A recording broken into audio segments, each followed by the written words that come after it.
ನಶಿಸಿ ಹೋಗುತ್ತಿರುವ ಭಾರತೀಯ ಕ್ರೀಡೆ ಬಾಲ್ ಬ್ಯಾಡ್ಮಿಂಟನ್ ಆಟವನ್ನು ಪೋಷಿಸುವುದು ಕ್ರೀಡಾಕೂಟದ ಆದ್ಯತೆಯಾಗಿದ್ದು, ಅಂತರ್ ಜಿಲ್ಲಾ ಮಟ್ಟದ ಹೊನಲು ಬೆಳಕಿನ ಬಾಲ್ ಬ್ಯಾಡ್ಮಿಂಟನ್ ಪಂದ್ಯಾವಳಿಯನ್ನು ಕುಂದೂರು ಶ್ರೀ ರಾಮೇಶ್ವರ ಸ್ಪೋರ್ಟ್ಸ್ ಕ್ಲಬ್ ವತಿಯಿಂದ ಕುಂದೂರಿನ ಸರ್ಕಾರಿ ಹಿರಿಯ ಪ್ರಾಥಮಿಕ ಶಾಲಾ ಆವರಣದ ಕ್ರೀಡಾಂಗಣದಲ್ಲಿ ಹೊನಲು ಬೆಳಕಿನ ಪಂದ್ಯಾವಳಿ ನಡೆಯಿತು.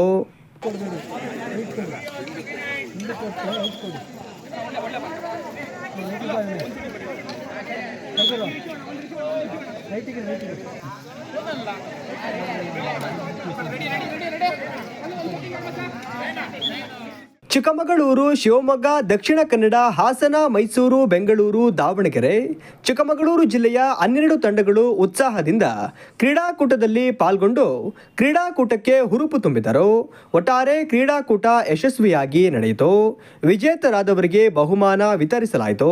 ಕುಂದೂರಲ್ಲಿ ಸ್ಪೋರ್ಟ್ಸ್ಗೆ ಹೆಚ್ಚು ಆದ್ಯತೆ ಕೊಡ್ತಾರೆ.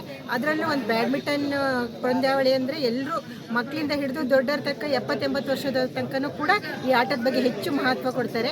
ಈ ಆಟ ನಶಿಸಿ ಹೋಗ್ತಾ ಇದ್ದಿದ್ದನ್ನು ನಿಜವಾಗ್ಲೂ ಇಲ್ಲಿ ವರ್ಷ ರಾಜ್ಯ ಮಟ್ಟದ ಆಟಗಾರನ ಕರೆಸಿಬಿಟ್ಟು ಅಂತರ್ಜಿಲ್ಲಾ ಮಟ್ಟದ ಆಟವನ್ನು ಆಡಿಸ್ತಾರೆ. ಅದರಿಂದ ಈ ಕ್ರೀಡೆಗೆ ತುಂಬ ಒಂದು ಮಹತ್ವ ಇದೆ. ಈ ಎಲ್ಲ ಕ್ರೀಡಾಭಿಮಾನಿಗಳು ನಿಜವಾಗ್ಲೂ ತುಂಬ ಖುಷಿಯಾಗುತ್ತೆ. ಕುಂದೂರು ಅಂದ ತಕ್ಷಣ ಯಾವ ಸ್ಟೇಟಲ್ಲಿದ್ದರೂ ಕೂಡ ಅವರು ಜಿಲ್ಲೆಯಲ್ಲಿದ್ದರೂ ಕೂಡ ನಮ್ಮ ಕುಂದೂರಿಗೆ ಬರ್ತಾರೆ. ಕುಂದೂರು ಬಗ್ಗೆ ಹೆಚ್ಚು ಹೆಮ್ಮೆ ಇದೆ. ಯಾಕೆಂದರೆ ಕುಂದೂರಲ್ಲಿ ತುಂಬ ಆಟಕ್ಕೆ ಪ್ರಾಶಸ್ತ್ಯವನ್ನು ಕೊಡ್ತಾರೆ. ಅದರಿಂದ ಕುಂದೂರು ಬಗ್ಗೆ ಹೆಚ್ಚು ಹೆಮ್ಮೆ.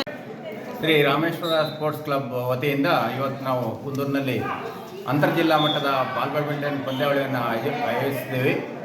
ಈ ಉದ್ದೇಶ ಏನಂದರೆ, ಈ ದಿನಗಳಲ್ಲಿ ಈ ಕ್ರೀಡೆ ನಶಿಸಿ ಹೋಗೋಂಥ ಒಂದು ಸಂದರ್ಭದಲ್ಲಿ ಇದಕ್ಕೆ ಮರು ಜನ್ಮ ಕೊಡಬೇಕು ಅಂತ ಹೇಳ್ಕೊಂಡು ನಾವು ಎಲ್ಲ ತೀರ್ಮಾನ ಮಾಡಿಬಿಟ್ಟು ಈ ಹಿಂದಿನಿಂದಲೂ ನಾವು ಹಲವಾರು ಟೂರ್ನಮೆಂಟ್ಗಳನ್ನ ಇಲ್ಲಿ ಆಯೋಜನೆ ಮಾಡಿದ್ದೀವಿ. ರಾಜ್ಯ ಮಟ್ಟದ ಸೀನಿಯರ್ ಮತ್ತು ಜೂನಿಯರ್ ಪಂದ್ಯಗಳನ್ನ ಸಹ ಇಲ್ಲಿ ನಡೆಸಿದ್ದೀವಿ ಈ ಕ್ರೀಡಾಂಗಣದಲ್ಲಿ.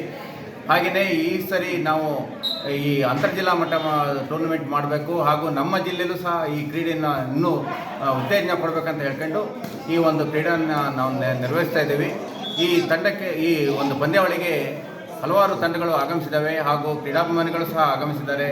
ಇಲ್ಲಿ ಕುಂದೂರಿನ ಹಲವಾರು ದಾನಿಗಳು ಸಹಕಾರದಿಂದ ಈ ಒಂದು ಪಂದ್ಯಾವಳಿ ತುಂಬ ಅಚ್ಚುಕಟ್ಟಾಗಿ ನಡೀತಾ ಇದೆ.